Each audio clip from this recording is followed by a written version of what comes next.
Assalamualaikum. Apa kabar teman-teman Seng Berlian? Tentunya pasti baik. Terima kasih sudah nonton di channel Seng Berlian kesayangan kalian. Mudah-mudahan tetap semangat menonton sampai habis. Jangan lupa subscribe, like, dan share, agar tidak ketinggalan video-video saya yang terbaru. Hujan turun dengan lembut sore itu, membasahi halaman rumah sederhana yang kini hanya menyisakan kenangan bagi Ayu. Ia berdiri di depan pintu, matanya memerah, menatap anak semata wayangnya, Dika, yang berusia 5 tahun. Bocah kecil itu memeluk boneka kelinci lusuh yang selalu menemani tidurnya sejak bayi. "Aku harus pergi dulu ya, sayang." Suara Ayu bergetar. Tangannya gemetar saat membelai pipi anaknya. Dika memandang ibunya dengan mata bening yang dipenuhi kebingungan. "Ibu pulang kapan?" Ayu menahan napas, berusaha menelan gumpalan emosi yang menyumbat tenggorokannya. Ia tahu jawabannya tidak akan membuat Dika senang.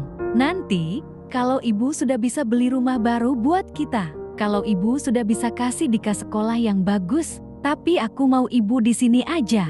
Pelukan kecil itu terasa seperti rantai besi yang menariknya untuk tetap tinggal. Namun, Ayu tidak punya pilihan. Sejak suaminya berselingkuh dan menceraikannya, ia kehilangan segalanya. Rumah ini bukan lagi miliknya, hanya sebuah tempat yang sementara bisa ia tinggali sebelum keberangkatan. Tak ada pekerjaan yang cukup untuk menghidupi mereka di sini. Hanya Jepang, dengan janji gaji besar sebagai perawat lansia, yang bisa memberi mereka masa depan.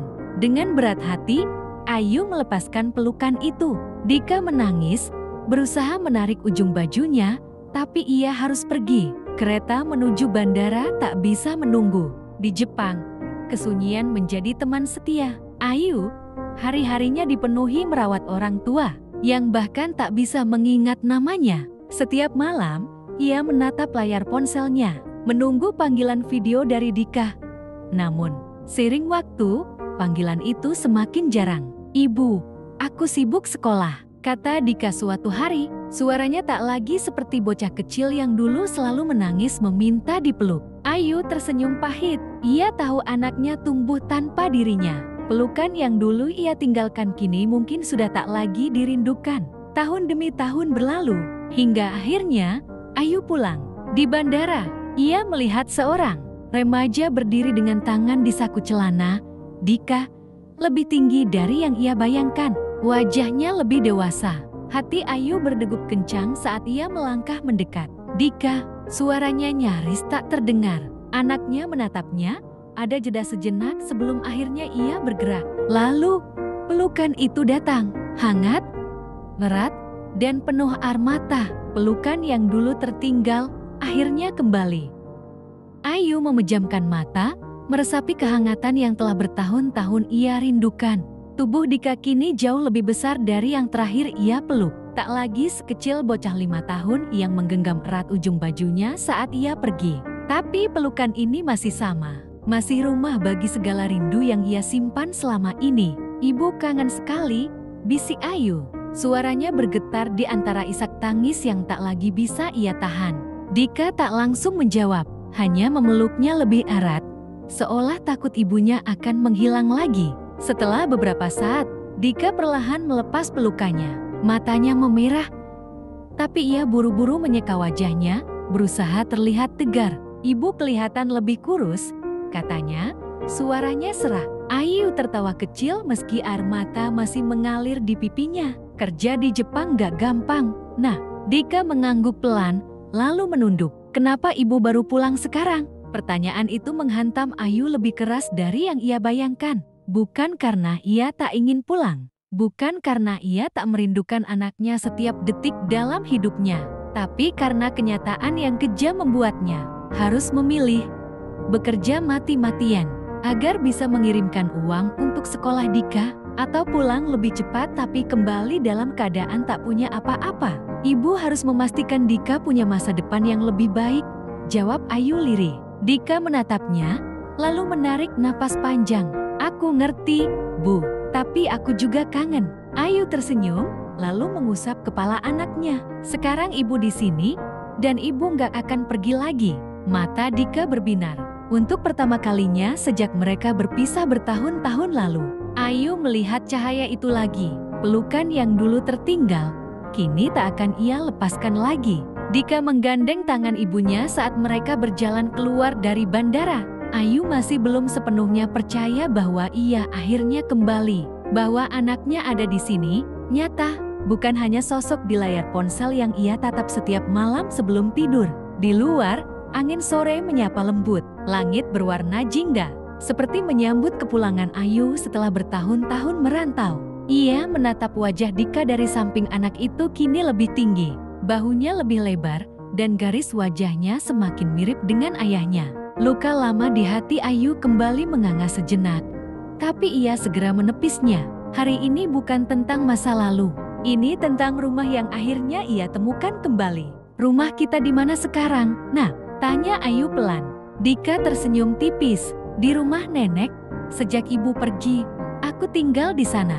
Ayu mengangguk. Ibunya, meski usianya sudah lanjut, tetap bersedia merawat Dika saat ia tak bisa. Rasa syukur membanjiri hatinya. Saat mobil yang mereka tumpangi melaju melewati jalanan kota, Ayu mengamati setiap sudut yang terasa asing tapi juga familiar. Banyak yang berubah, tapi ada juga yang tetap sama. Sama seperti perasaannya pada Dika. Ibu bawa sesuatu buat kamu, kata Ayu sambil membuka tasnya. Dika menoleh, matanya berbinar. Ayu mengeluarkan sebuah boneka kelinci yang dulu selalu dipeluk Dika saat kecil. Kini warnanya lebih pudar, tapi Ayu telah menjahit kembali bagian-bagian yang rusak. Dika terdiam. Ia menatap boneka itu lama, lalu tersenyum kecil. Aku kira ibu sudah lupa. Ayu menggeleng, suaranya lembut. Ibu nggak pernah lupa. Dika menggenggam boneka itu, lalu tanpa diduga, ia meraih tangan ibunya dan menggenggamnya erat. Aku senang ibu pulang. Ayu tersenyum, menahan air mata yang kembali menggenang di sudut matanya. Aku juga. Nah, untuk pertama kalinya setelah bertahun-tahun, Ayu merasa utuh kembali. Tidak ada lagi pelukan yang tertinggal. Tidak ada lagi jarak yang memisahkan. Ia telah pulang, dan kali ini, ia tak akan pergi lagi.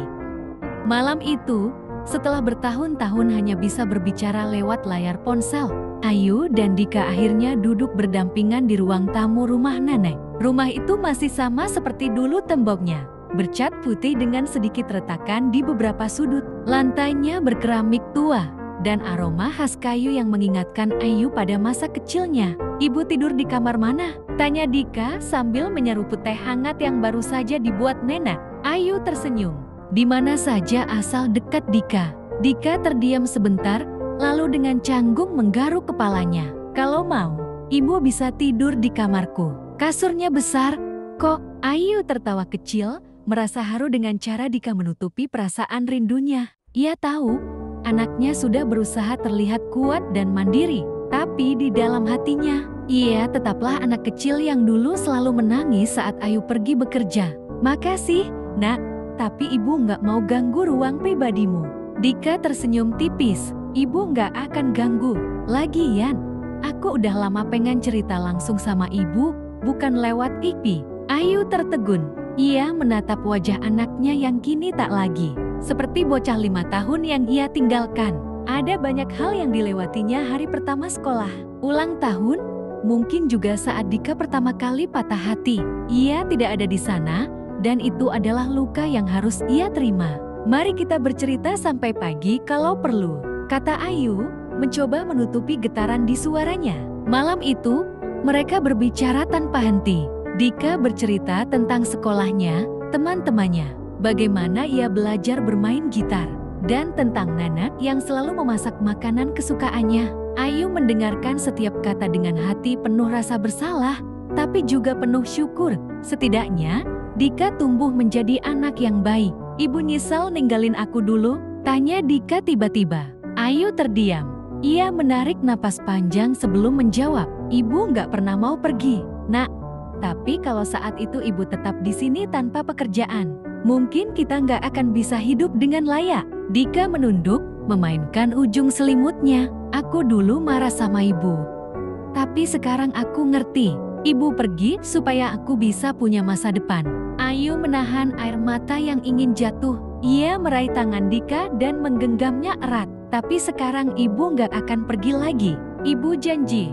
Dika menatap ibunya, lalu mengangguk. Ia bangkit, lalu mendekat, dan tanpa ragu, ia memeluk Ayu dengan erat. Malam itu, Ayu tahu satu hal pasti. Pelukan yang dulu tertinggal, kini telah kembali ke tempatnya. Dan kali ini, ia tak akan pernah kehilangannya lagi.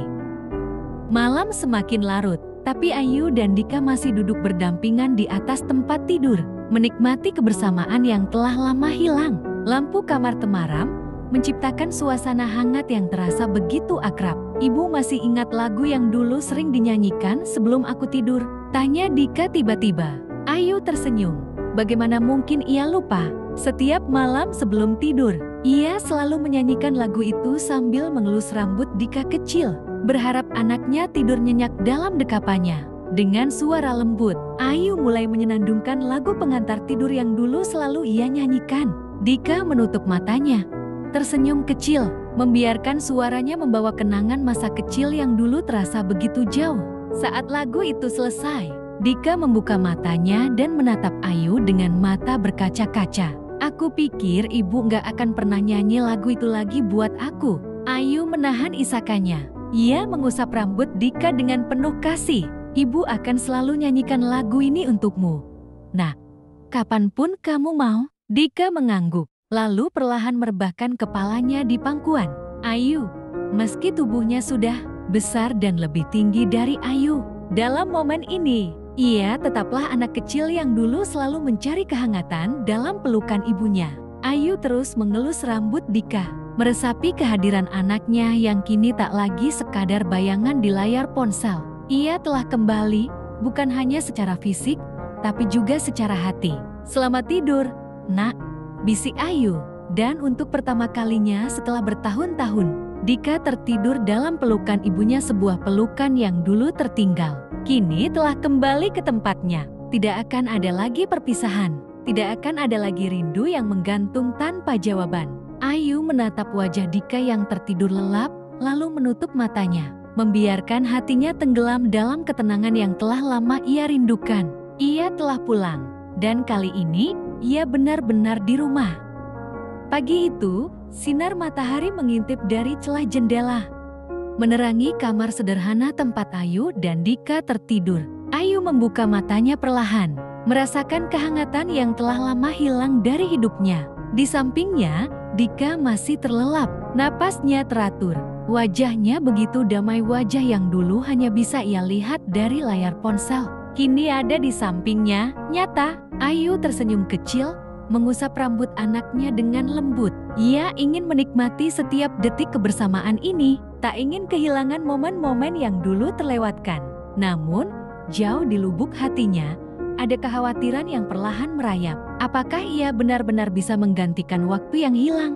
Apakah Dika masih membutuhkan dirinya seperti dulu? Tak lama kemudian, Dika menggeliat pelan dan membuka matanya. Sekilas, ia tampak terkejut melihat Ayu masih di sana. Seolah pikirannya belum sepenuhnya percaya bahwa ibunya benar-benar pulang. Ibu, gumamnya, suaranya masih serak oleh sisa kantuk. Ayu tersenyum. Selamat pagi, nak. Dika mengerjapkan mata beberapa kali, lalu tiba-tiba duduk dan mengusap wajahnya. Aku kira ibu cuma mimpi. Ayu tertawa kecil, lalu mencubit pelan pipi anaknya. Bukan mimpi, ibu benar-benar ada di sini. Dika tersenyum, tapi ada sesuatu di matanya yang membuat Ayu penasaran. Seperti ada sesuatu yang ingin dikatakannya, tapi ia ragu. Ada apa? Nah, tanya Ayu lembut. Dika menunduk, memainkan ujung selimutnya. Ibu bakal tinggal di sini selamanya, kan? Pertanyaan itu menohok hati Ayu. Ia tahu, di balik wajah dewasa Dika, masih ada seorang anak kecil yang takut kehilangan. Ibu nggak akan kemana-mana lagi. Nah, ibu janji, kata Ayu, menggenggam tangan anaknya erat. Dika menatap ibunya sejenak, lalu tersenyum kecil. Oke, kalau gitu, aku mau tunjukin sesuatu.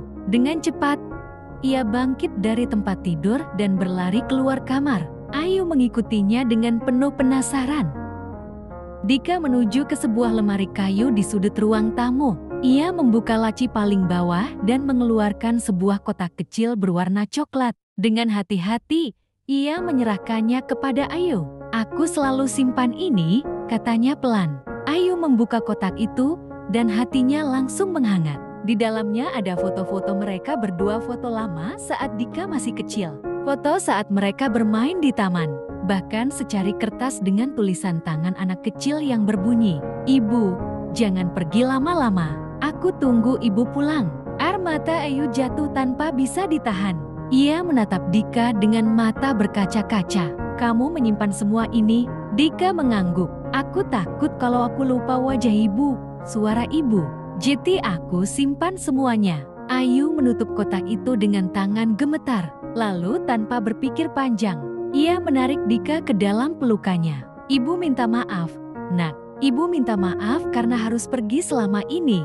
Suaranya pecah dalam tangis. Dika balas memeluknya erat, lebih erat dari sebelumnya. "Sekarang ibu udah di sini. Itu yang penting."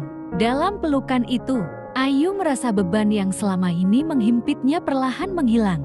Ia tahu tak ada yang bisa mengembalikan waktu yang telah hilang. Tapi ia masih punya hari ini, besok, dan seterusnya untuk menggantinya. Kini, pelukan yang dulu tertinggal telah benar-benar kembali, dan tak akan pernah lepas lagi.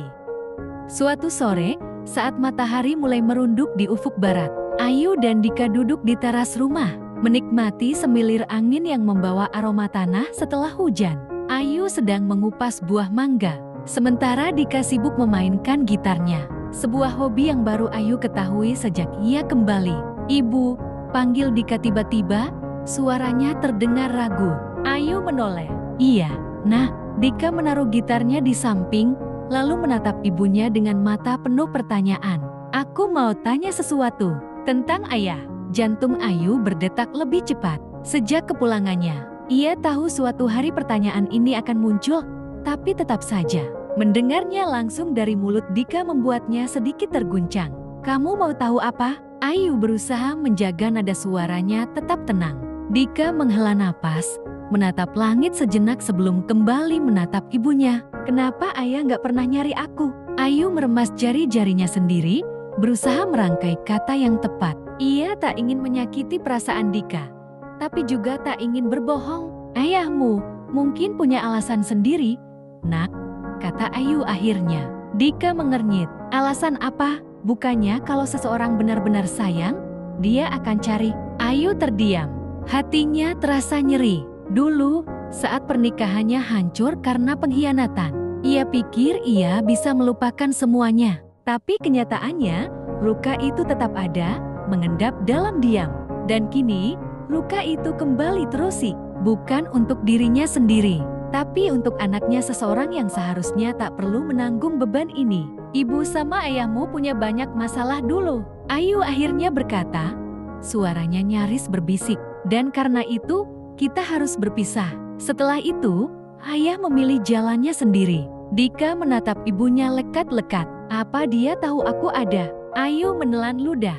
Dia tahu. Lalu kenapa dia nggak pernah datang? Kenapa dia nggak pernah nyari aku? Setidaknya sekali aja. Ayu melihat ada sesuatu di mata Dika, bukan hanya penasaran, tapi juga luka yang baru ia sadari ada di sana. Selama ini, mungkin Dika berusaha terlihat baik-baik saja, tapi jauh di dalam hatinya, ia bertanya-tanya, merindukan sesuatu yang tak pernah ia miliki, sosok seorang ayah. Ayu menggenggam tangan anaknya, menatapnya dalam-dalam. "Dika, dengar ya, ketidakhadiran ayah bukan karena kamu kurang berharga. Kamu luar biasa, kamu berharga, dan ibu sangat bangga sama kamu."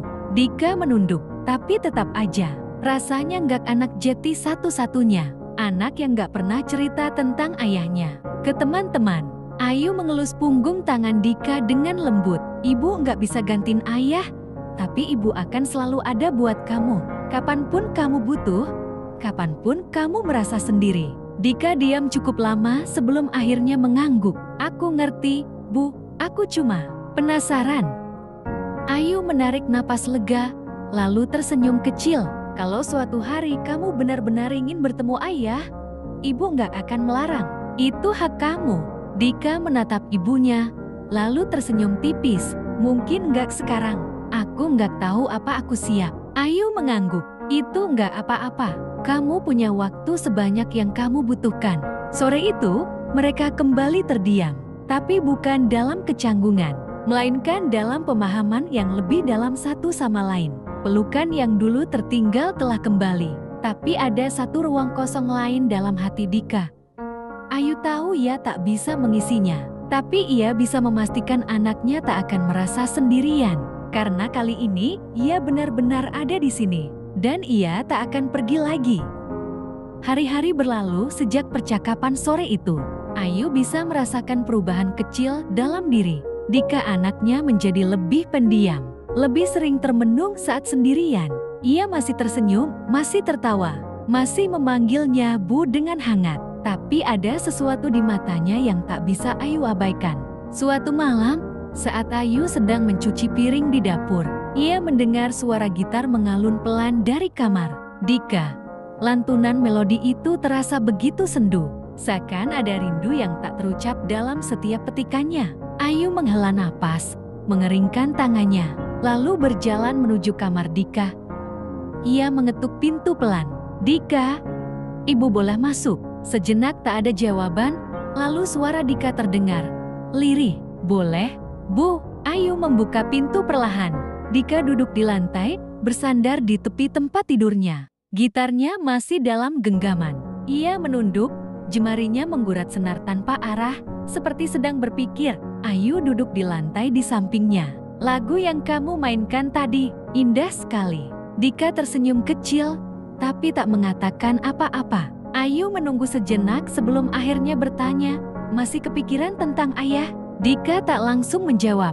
Ia menatap gitarnya, lalu berkata pelan, aku cuma penasaran, kalau aku ketemu dia, apa dia bakal kenal aku? Apa dia bakal bangga sama aku? Ayu merasa hatinya mencelos. Pertanyaan itu adalah sesuatu yang selama ini ia hindari, karena ia sendiri tak tahu jawabannya.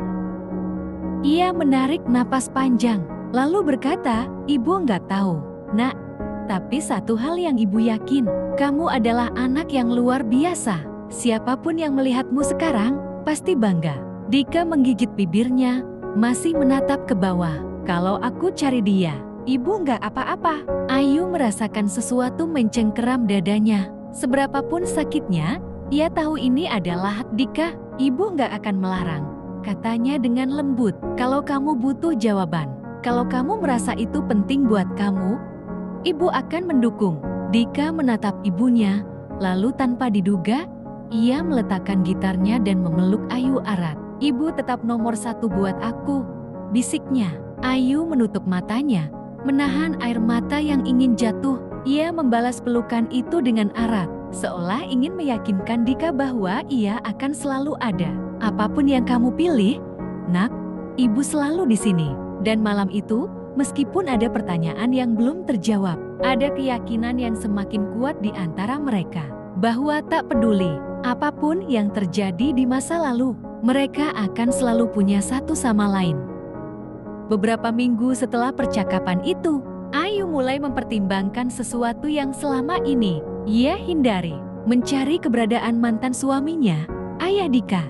Setiap malam, ia merenung di kamar, memikirkan kemungkinan-kemungkinan yang bisa terjadi jika Dika benar-benar bertemu dengan pria itu. Apakah pria itu akan menerima Dika? Apakah ia akan menyesali keputusannya meninggalkan mereka dulu? Ataukah ia justru akan mengecewakan Dika lagi? Namun, satu hal yang Ayu tahu pasti, Dika berhak mendapatkan jawaban. Suatu pagi, setelah memastikan Dika pergi ke sekolah, Ayu mengambil ponselnya dan mulai mencari informasi.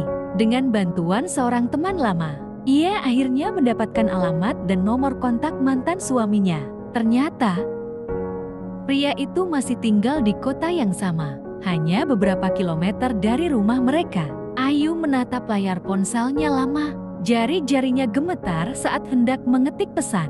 Namun, sebelum ia sempat menghubungi, sebuah suara menghentikannya. Ibu, Ayu terlonjak dan menoleh. Dika berdiri di ambang pintu, seragam sekolahnya masih rapi, tapi ekspresinya penuh penasaran.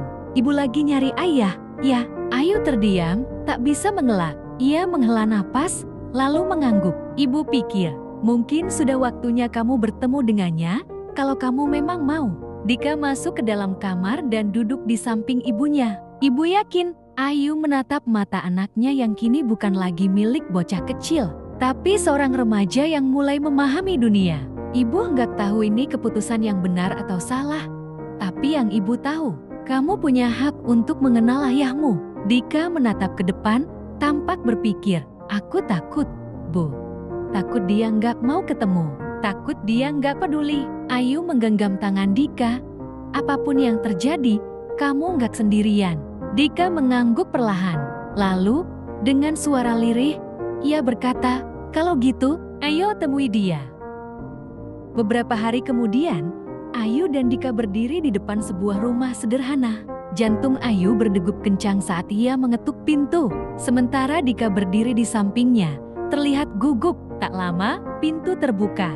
Di hadapan mereka, berdiri seorang pria dengan rambut yang mulai beruban. Wajah yang tampak lebih tua dari yang Ayu ingat. Mata pria itu membelalak saat melihat siapa yang berdiri di depan rumahnya. Ayu, suaranya terdengar tak percaya, lalu matanya beralih ke Dika. Ayu menelan ludah, lalu berkata pelan, Dika ingin bertemu denganmu.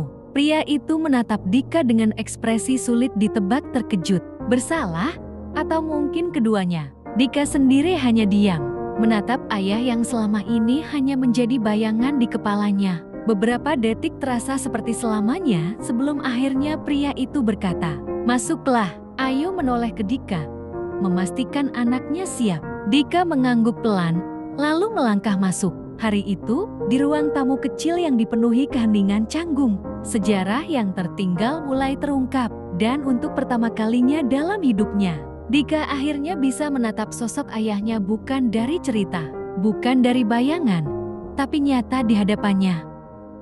Dika duduk di sofa kecil di ruang tamu, berhadapan dengan pria yang selama ini hanya ada dalam imajinasinya. Ayu duduk di sampingnya, memberikan kekuatan tanpa kata. Ayah Dika Raka terlihat canggung. Ia berkali-kali membuka mulut, seolah ingin mengatakan sesuatu, tapi tak satu pun kata keluar. Ia hanya menatap Dika, seakan tak percaya anak yang dulu ia tinggalkan kini telah tumbuh begitu besar. Akhirnya, dengan suara serak, Raka berkata, Dika, maaf, hanya satu kata, tapi begitu berat. Dika mengepalkan tangannya di pangkuan. Kenapa ayah pergi? Raka menghela nafas panjang, menunduk. Waktu itu, ayah pikir pergi adalah pilihan terbaik. Ayah terlalu pengecut untuk menghadapi kenyataan. Dan semakin lama ayah pergi, semakin sulit untuk kembali. Dika menatap ayahnya, matanya berkaca-kaca. Jadi selama ini, ayah nggak pernah cari aku. Raka menutup matanya sejenak, lalu mengangguk pelan. Bukan karena ayah nggak peduli, tapi karena ayah takut. Keheningan menyelimuti ruangan. Ayu merasakan hatinya mencilos, melihat anaknya berusaha mencerna kata-kata itu. Lalu, dengan suara bergetar, Dika berkata, aku nggak tahu harus marah atau senang. Aku bahkan nggak tahu apakah aku harus memaafkan ayah atau enggak. Raka menatapnya dengan penuh penyesalan. Ayah nggak berharap dimaafkan. Nah, ayah cuma ingin kamu tahu bahwa ayah menyesal. Dan kalau kamu mengizinkan, ayah ingin mencoba menjadi bagian dari hidupmu lagi. Dika terdiam lama. Ada begitu banyak emosi di dalam dirinya, marah, kecewa, tapi juga rindu yang selama ini ia pendam. Ayu mengelus punggung anaknya dengan lembut. Apapun yang kamu rasakan, nggak apa-apa, nak, katanya. Kamu nggak harus buru-buru mengambil keputusan. Dika menatap ibunya, lalu kembali menatap ayahnya. Aku nggak bisa langsung menerima ayah, tapi kalau ayah benar-benar serius, aku mau lihat usaha ayah dulu. Senyum penuh harapan muncul di wajah Raka. Terima kasih, nak. Ayah nggak akan menyia-nyiakannya. Hari-hari setelah pertemuan itu adalah perjalanan yang penuh emosi bagi Dika. Kadang, ia merasa senang bisa mengenal ayahnya lebih jauh. Kadang, ia merasa sedih, menyadari betapa banyak waktu yang telah hilang. Tapi setidaknya, kini ia punya jawaban atas pertanyaan yang selama ini menghantuinya. Ayu melihat perubahan dalam diri anaknya. Meski tidak langsung memeluk kembali sosok ayahnya, Dika mulai membuka hatinya sedikit demi sedikit. Mereka mulai bertemu sesekali, berbicara, dan perlahan mencoba memperbaiki apa yang pernah hancur. Suatu malam, setelah kembali dari bertemu ayahnya, Dika mendekati Ayu yang sedang duduk di teras. "Ibu," panggilnya. Ayu menoleh, tersenyum. "Iya, Nak." Dika tersenyum kecil. "Terima kasih, karena udah mempertemukan aku sama ayah." Ayu menatap wajah anaknya yang kini lebih damai. Ia tahu, perjalanan Dika masih panjang, masih banyak hal yang harus disembuhkan. Tapi setidaknya, kini ia tidak lagi membawa luka itu sendirian. Ayu menarik Dika ke dalam pelukan, menahan air mata harunya. "Terima kasih juga, Nah, karena sudah menjadi anak yang begitu kuat." Dan di bawah langit malam yang penuh bintang, Ayu menyadari satu hal. Pelukan yang dulu tertinggal, akhirnya telah kembali dan kali ini, ia tahu mereka tak akan pernah kehilangannya lagi.